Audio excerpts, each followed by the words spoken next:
Spirit of Watercolor with Linda.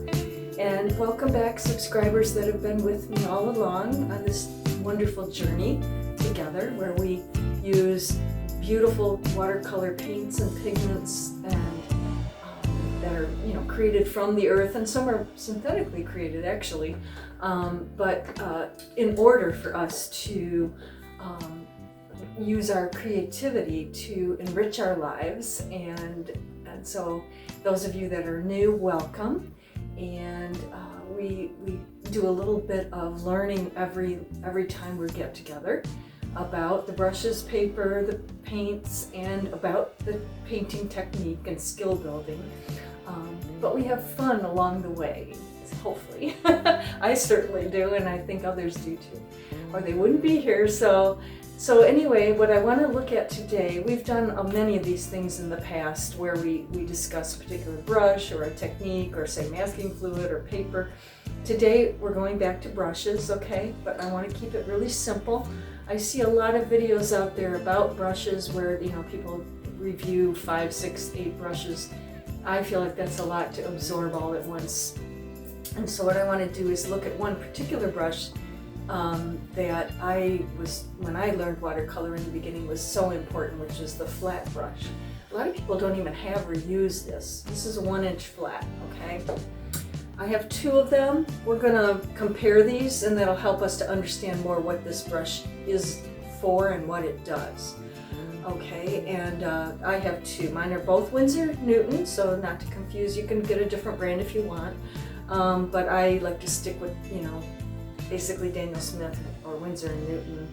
I use some Sennelier paints, but I figure it's better to stick with a certain brand or brands if they're working for you. So, and some of these are well known and very well loved. And so Winsor Newton, I have a synthetic flat. They're both flat. and okay, this is the Sable, okay, Sable brush. This is the synthetic brush, and they're both a synthetic Sable, and I find them both work very well, but I was having some trouble with my Sable, so I thought, let's do a comparison. And so we're going to do that, and what we're going to do is paint a painting where we just use these flat brushes. We're not going to even move into other brushes. And I want to show you something here. There's a painting that I just did that's a bluebird, which is quite detailed, right, as you can see, but the background is what's really loose, and I use the flat brushes for that. And so we're going to do a smaller piece than this, so it's not so big and daunting, and we're not going to worry about the bird in ours. Maybe a big flower for detail, right? But we're going to get in there and look at how to do these loose washes and beautiful color flows, like a flat brush for the sky. And also, just how about flowers and leaves and trees in the background and such. So I hope you're interested and excited like I am. And so let's get to the table. But don't forget to like and subscribe first, right? Because that helps, this channel to do better. And it helps me as well. So, and again, you are the ones that make me improve and grow as a watercolor painter too, because it's a journey that we do together, and I learn from you all too. So also you can leave your comments and things you'd like to see. If you'd like to see a detailed bird, let's do that too in the future, maybe the next video. But let's kind of keep learning on the watercolor, what it does the best, in my opinion, is these loose watercolor beautiful things. And we will do this now. So I will see you promptly as we go over to the table, and bring your supplies. Okay.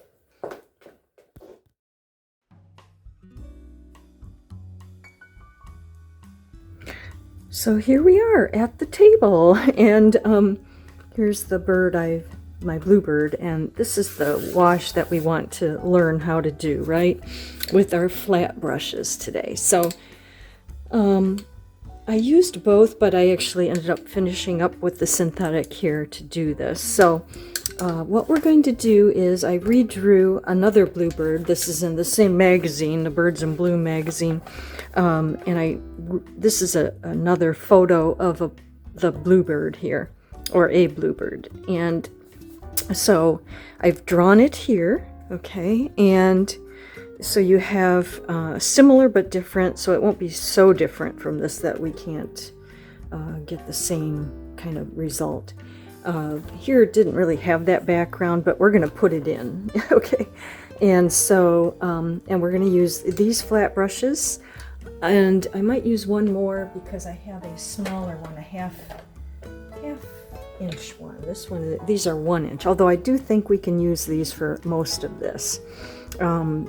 So we're going to come into the background, and so don't worry if you don't have a bird or you want to put in a big white flower or pink flower, rose, or if you're doing something like I'm doing, you know.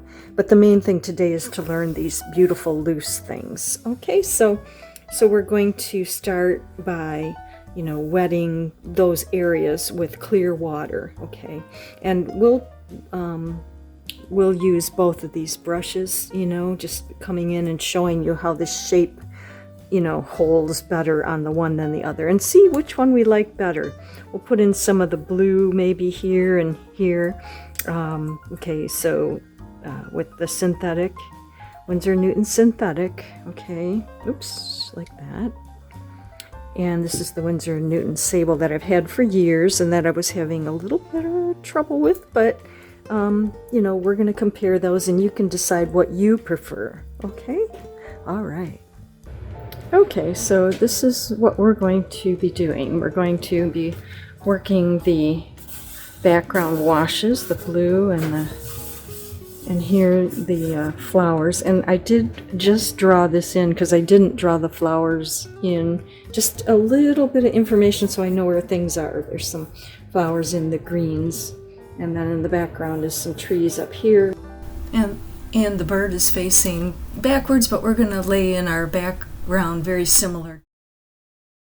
We're getting this idea from this one, instead of having, you know, just a green background, which would be fine, be a good flat wash practice. But we're going to try both of our brushes now. And our blue paint here. So I have this beautiful cobalt blue. So first things first, we need to wet the areas that we want to paint, okay, with clear water. And we have these two brushes I want to compare while we're at it.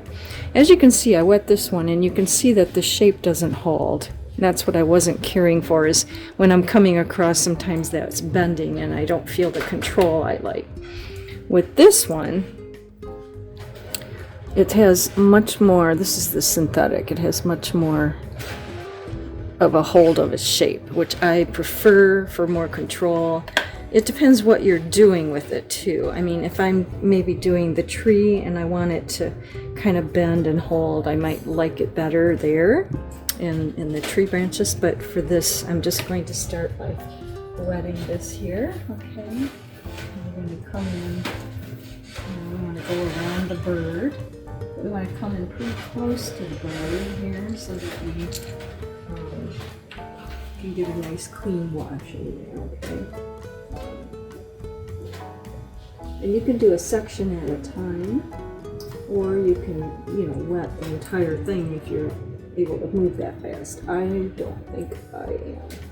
I added some extra branch over here as well because the flowers then could be there. If it dries and I haven't done some of it, that's okay. We'll come back later, wet it again.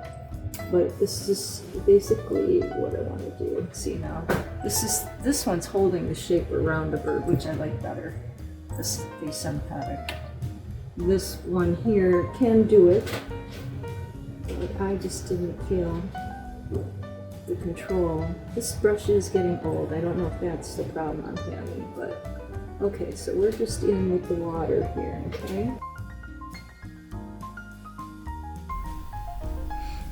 Okay, so after wetting the paper, I got my cobalt blue out and started with the synthetic brush. I was just dying to try it there. I know what my other one does, the Sable on the washes. And the other one works fine for washes, but when I'm trying to get around something like the trunk, that flatter and that snap to the brush, it helped a lot with controlling as I was trying to make it, a clean line around the trunk and not have the paint move into the trunk. And so I much more felt control there. I did flip back and forth. If you see the gray brush, that's the synthetic. If you see the black one, it's or it might be dark navy blue, it's very dark, and doesn't have a price tag on it, that's the Sable brush. And I'm switching back and forth to see what I like. And what I found was interesting. Like I say, I get more control when I need it with the synthetic. But actually when I get into making the trees and the leaves of the trees in the soft washes, the natural brush sometimes did better for me because it was soft and supple, and it moved and shaped, things like leaf shapes and so forth back there. So that was a surprise. And so for me, I'm starting to think, no, it's not one or the other, but that the synthetic just, for when I need more control, it's better. And you might want to try, maybe if you don't have a flat brush, start with the synthetic one. See if you can do everything you want with it, because it is less expensive. But ultimately, working our way up to the Sable one, because, Sable for me always, my smaller ones and my pointed rounds are Sables, and I get much more satisfaction from those and the control I do have with those. So that's what we're doing there. I'm bringing the green up into the top where there would be trees, and then in the bottom are the leaves, and coming in with first green gold, then the sap green and the deep sap to create variety of the color of the leaves and the trees.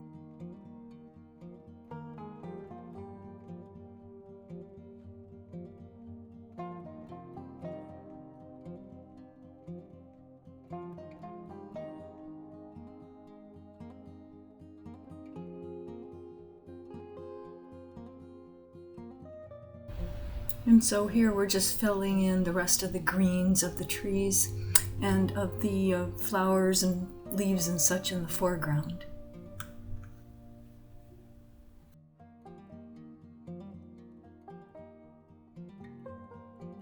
So here we have, this is mostly dry.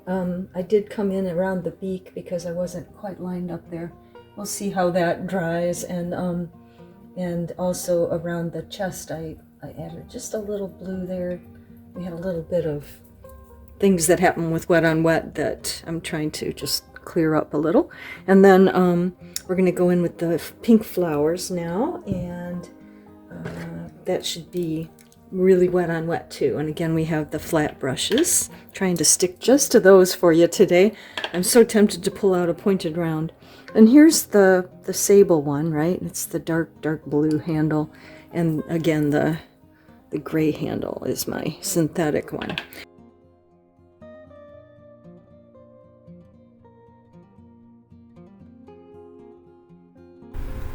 So I wet the paper with clear water and then bringing in the Quinacridone Rose, which is the pink I'm using, and just, using the side of the brush and dabbing that in. Still using the synthetic brush. It's pure synthetic, but it really mimics Sable and is just more stiff, and I do like it a lot. So just showing you the video here, I've added white. I added watercolor ground and titanium white, and I added it up in this tree area too.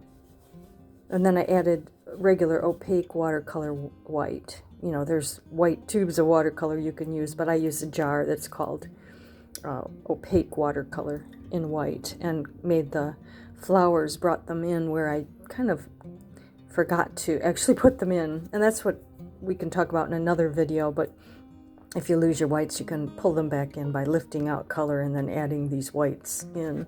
And then that dried, and now we're going to come in with the pinks and create a few flowers before we get into the more detailed work of the trees and the bird. Okay.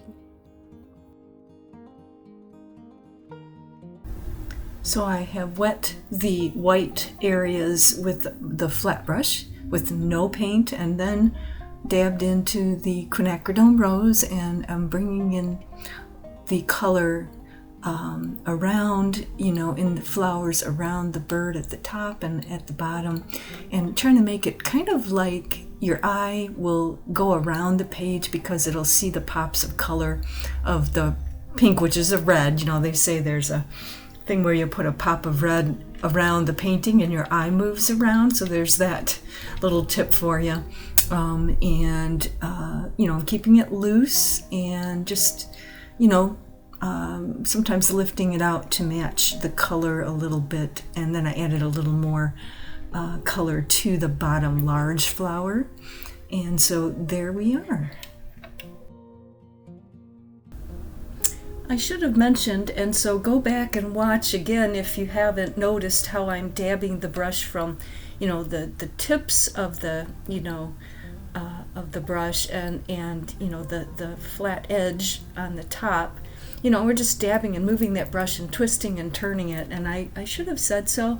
During the video I was more thinking about comparing the brushes, but there's a technique that you can see there if you watch carefully and try them. Just get in there and and move them all different directions and dab them, and stroke them and see all the different shapes that you can create with the flat brush. It's very versatile, contrary to popular belief.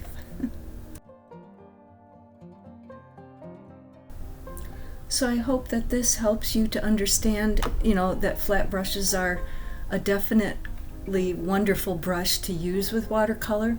And if you don't have one, you might want to invest in one.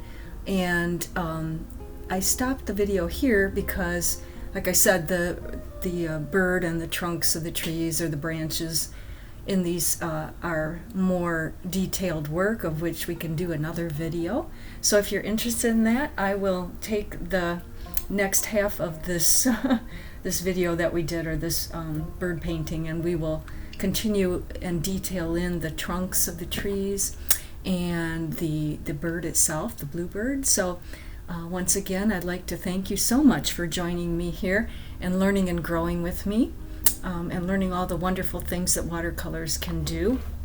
And in the next video we can talk about, our round brushes, our pointed rounds, and our really small brushes for those details, but to keep the paintings fresh and not over labored or too tight, which is definitely a challenge for many of us, so including me it's been. So I want to welcome you back to the next video and videos to come.